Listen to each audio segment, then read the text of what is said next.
बहुत अच्छे।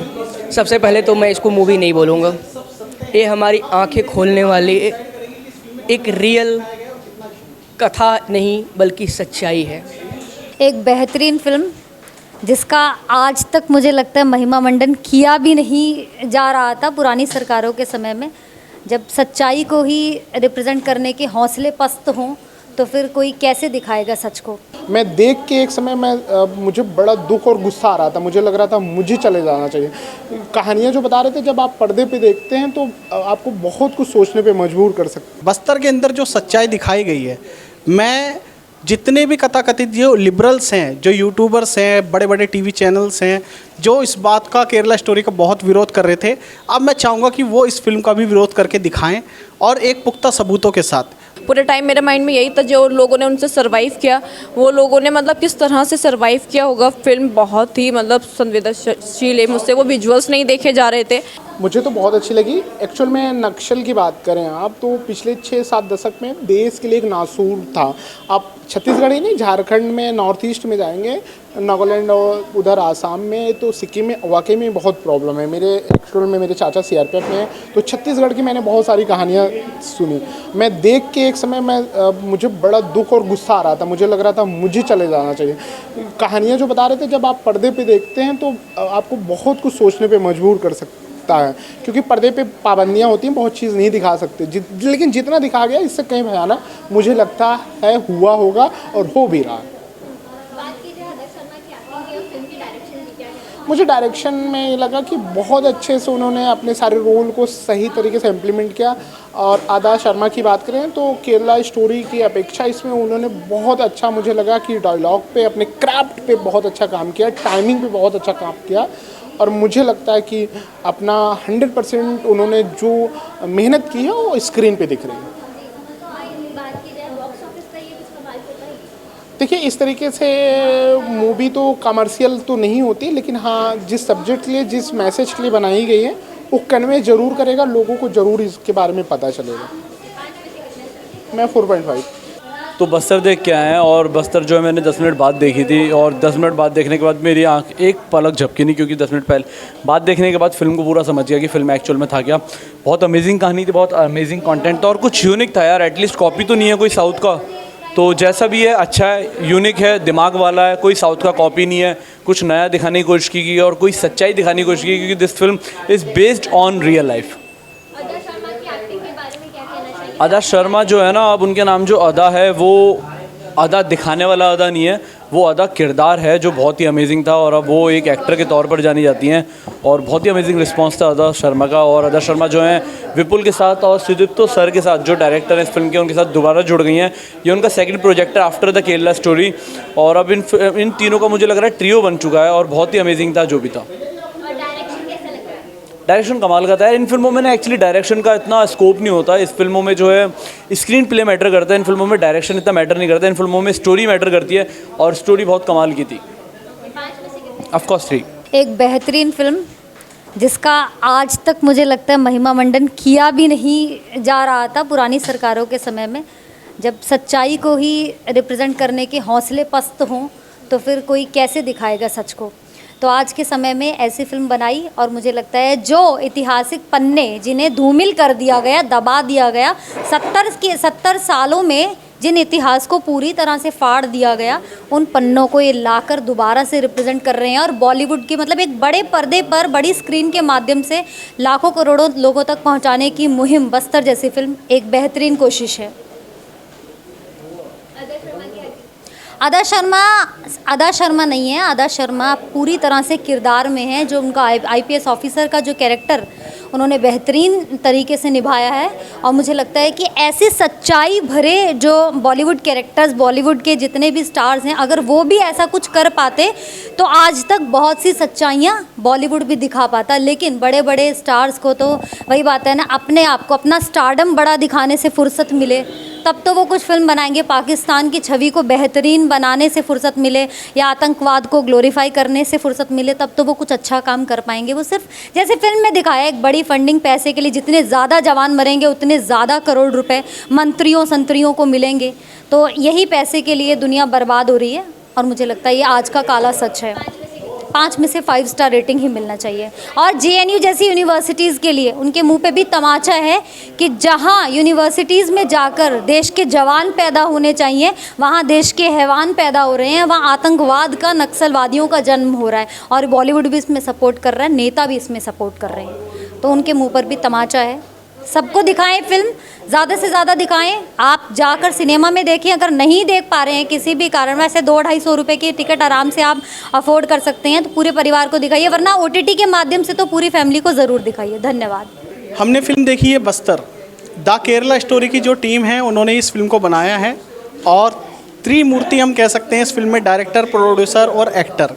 केरला स्टोरी में विपुल शाह, सिद्धोप्ता सेन और अदा शर्मा, वही सेम स्टार कास्ट आपको यहाँ पर भी देखने को मिलेगी। अब सवाल ये उठता है कि उस फिल्म को बहुत ज़्यादा प्रोपेगेंडा कह के भी स्प्रेड किया गया, भले ही वो फिल्म चल गई हो और बहुत लोगों ने सपोर्ट किया, अच्छी बात ये है, लेकिन फिर भी बहुत सारे लोगों ने प्रोपेगेंडा बताया था, खास तौर पर उसके आंकड़ों को लेकर कि इतनी लड़कियों का धर्म परिवर्तन नहीं कराया गया।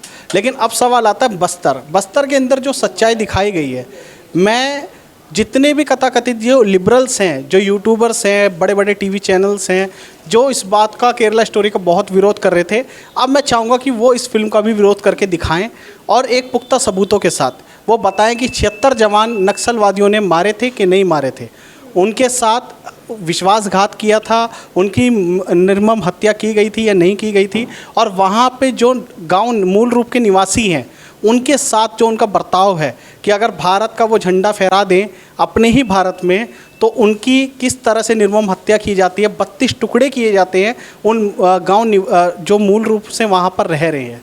तो ये फिल्म इतनी हद तक सच्चाई दिखाती है जो हम कभी भी सिनेमा में तो सोच ही नहीं सकते, और शायद ही कभी किसी अखबार ने भी इतनी, मतलब कहते हैं ना, एक ब्रूटल ट्रुथ, एक इतनी मतलब बिल्कुल सच्चाई इस फिल्म में दिखाई गई है जो शायद हम लोग डाइजेस्ट ना कर पाए। हमें लगेगा यार ऐसा कुछ होता हुआ, ऐसा तो नहीं होता होगा, सिनेमा लिबर्टी ली गई। मुझे पता है इस फिल्म के बारे में ऐसे ही कहा जाएगा, लेकिन आप सन 2010 के अखबार उठाकर देखेगा और बहुत सारे लोगों को ये शिकायत होगी कि फिर से प्रोपेगेंडा फिल्म आ गई, आर्टिकल 370 की तरह मोदी का यहाँ पर मंडन किया जाएगा और यहाँ पर बीजेपी पार्टी का समर्थन किया जाएगा। तो आपको जानकर खुशी होगी कि सन 2010 के टाइम पीरियड पर यह फिल्म बनी है, जिसमें बीजेपी का, मोदी का, अमित शाह का, इनका नामो निशान तक नहीं है फिल्म में, बल्कि इवन जो सरकार दिखाई है उसका यहाँ पर काला सच दिखाया कि किस तरह से फंडिंग के लिए वो आर्मी के हाथ बांध देती है, उन्हें कुछ करने नहीं दिया जाता। तो बस मैं ये कहूँगा कि आप आएँ इस फिल्म को देखने, तो एंटरटेनिंग के लिए मत आइएगा, आप इस फिल्म को देखने अगर आएँ तो ये सोच कर आइएगा, अगर आप अपने बच्चों को, आप खुद नक्सलवादियों की सच्चाई जानना चाहते हैं। आज तक हमारे बॉलीवुड ने नक्सलवादियों को ग्लोरीफाई करके दिखाया, जैसे आतंकवादियों को करके दिखाया जाता था, सेम वही नक्सलवादियों को दिखाया जाता था कि ये बहुत बेबस होते हैं और गरीब होते हैं, सरकार इन पर अत्याचार करती है, तब ये हथियार उठा लेते हैं। तो वो सच्चाई आपको जब इस फिल्म में देखने को मिलेगी तो आपके पैरों तले ज़मीन खिसक जाएगी। बस मैं ये कह सकता हूँ, और ये मेरा अपना ओपिनियन है। आप अपना ओपिनियन शेयर कीजिए कमेंट बॉक्स में, अगर आपने फिल्म देखी है तो आपको कैसी लगी। मेरी रेटिंग रहेगी 5 में से 5। सो मैं बस्तर देख कर के आई हूँ। अदा शर्मा की फिल्म है, अदा का जो काम है बेहतरीन है। फिल्म दिखलाई गई है, बहुत संवेदनशील मुद्दा है, सरकार पे सवाल खड़े करती है, रोंगटे खड़े होते हैं जो विजुअल्स आते हैं। पूरे टाइम मेरे माइंड में यही था, जो लोगों ने उनसे सर्वाइव किया, वो लोगों ने मतलब किस तरह से सर्वाइव किया होगा। फिल्म बहुत ही मतलब संवेदनशील है, मुझसे वो विजुअल्स नहीं देखे जा रहे थे। और जो स्टार कास्ट की बात करें, सब ने अच्छा काम किया है। एक रियल स्टोरी पर कहानी है, तो कितना सच है कितना नहीं वो दूसरा पर्सन है, उस पर हम नहीं जाएंगे। लेकिन जो कहानी को दिखाया गया है, डायरेक्टर ने बहुत अच्छा काम किया है और फिल्म मुझे बहुत अच्छी लगी। फिल्म को अगर स्टार देने की बात आएगी, फिल्म को मैं 5 में से 4 स्टार दूंगी। और मेरा मानना है जिनको Kashmir files, the Kerala story जैसी फिल्में पसंद आई हैं, उनको ये फिल्म भी ज़रूर अच्छी लगेगी, क्योंकि फिल्म बहुत अच्छी है। आपको फिल्म बांधे रखेगी कि अब क्या होगा, किस तरह से जो एक IPS ऑफिसर किस तरह से वो लोगों को आज़ाद करेगा। तो फिल्म बहुत अच्छी है, 4 स्टार। मूवी मुझे बहुत अच्छी लगी। मूवी में काफ़ी मुद्दों को उठाया भी गया है। दरअसल जो है ना, हम अगर मूवी के रिव्यू पे आए तो सबसे पहले देखो, जो मूवी बनी थी नक्सलवाद में बनी थी। नक्सलवाद में देखो इस टाइटल भी है कि the Naxal kill more Indians soldier than our enemy. तो जिस तरीके से मतलब एक पहल थी सरकार की, जिसमें मतलब सल्वा जुडूम और SOPs का जो नक्सलवाद को ख़त्म करने के लिए वहाँ पे, और जो विकास के कार्य थे उसको लाने के लिए लाया गया था। तो इस मूवी में कहीं ना कहीं 2 चीज़ें दिखाई गई। पहला पक्ष जो मूवी का देखने को मिलता है कि जहाँ एक तरफ सरकार विकास करने की बात कर रही है, तो विकास करते समय जो नक्सलिस्ट हैं, माओवादी हैं, वो विकास नहीं होने दे रहे। और शुरू में ही मतलब वो दिखाया जाता है जब जो इसमें लेडी हैं उनके हस्बैंड को मतलब उसके लगभग 20-22 टुकड़े कर दिए जाते हैं, तो वो दिखाया गया। लेकिन दूसरे पक्ष में जो है ना, दूसरे पक्ष में ये भी है कि जहाँ जो SOPs जो है, मतलब जो उसमें IG है मैडम, ये जो किरदार निभा रही हैं, तो इनको जो है ना, जिस समय जब उनको इन्फॉर्मेशन मिली कि जो सल्वा जुडूम और जब SOPs जो मिल के जो एक मिशन कर रहे थे, इसमें मतलब माओवादी जो घिरे हुए थे, तो वहाँ पर सरकार उन्हें अनुमति नहीं देती कि जो गृह मंत्री हैं वो उनको अनुमति नहीं देते। तो कहीं ना कहीं ये डायलेमा दिखाई देता है। मेरे को लगता है कि हमें यहाँ पे एक संतुलित रूप चल रहा है जी, इसमें मतलब विकास भी हो भारत का और नक्सलवाद भी जड़ से ख़त्म हो जाए। और ऐसे बस्तर जैसी मूवी में इन मुद्दों के साथ जो है ना, मैं एक बात और ऐड करना चाहता हूँ कि देश को ज़रूरत है हमारे विकास की, ठीक है। और विकास तभी आ सकता है जब जैसे SOPs और सल्वा जुडूम जैसे मिशन है ये चलाए जाए और वहाँ के लोगों के साथ मिलकर ये कार्यक्रम किया जाए और विकास के काम एक्चुअल में हो, ना कि मतलब दिखावे के लिए कि हम ऐसे कर रहे हैं। नहीं तो मरने वाले लोग कौन होंगे? जो मध्यम वर्ग, निम्न वर्ग के लोग हैं, या फिर जो खुद CRPF में जा रहे हैं, या जो मतलब पुलिस में है वही जा रहे हैं। बाकी तो राजनीति चली रही है सारे में। 5 में से कितने? मैं 4.5। बहुत अच्छे। सबसे पहले तो मैं इसको मूवी नहीं बोलूँगा, ये हमारी आंखें खोलने वाली एक रियल कथा नहीं बल्कि सच्चाई है, ठीक ना। इस फिल्म मेकर को सैल्यूट। सबसे पहले आए दिन अखबारों, TV, मीडिया में आप देखा करती होंगी कि ऐसे दर्दनाक हादसे हमारे जवानों के साथ होती है और हमारे नेता लोग आते हैं, संवेदनाएं व्यक्त करते हैं, चले जाते हैं, क्योंकि मारे जाते हैं हमारे गरीब किसान मजदूर मिडिल फैमिली के बच्चे, वही CRPF में होते हैं। तो अक्सर CRPF में या जितने भी आप देख लीजिए, लगभग मिडिल फैमिली के जाते, कोई ब्यूरोक्रेट कॉर्पोरेट पॉलिटिशियंस के बच्चे नहीं जाते हैं सेना में। तो कहीं ना कहीं जो नेता होते हैं, जैसे यहाँ पर भी IPS ऑफिसर मांग रही है मदद, लेकिन ना होम मिनिस्टर से मिल रहा है, ना रक्षा मंत्री से मिल रहा है, ना DGP साहब से मिल रहा है।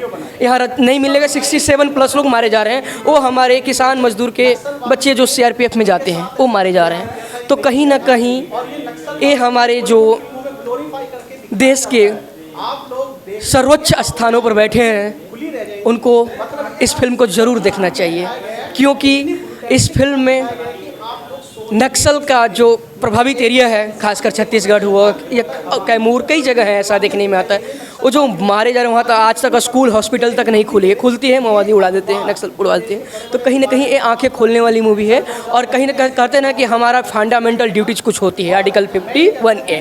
तो कहीं ना कहीं ये हमारे लॉ मेकर का, जो हमारे मंत्री हैं, जो हमारे संवैधानिक सर्वोच्च पद पर बैठे हैं, ये उनका भी कर्तव्य है, ड्यूटीज है, फंडामेंटल ड्यूटीज है। 5 में से कितने स्टार? पूरे 5 मैं दे रहा हूँ।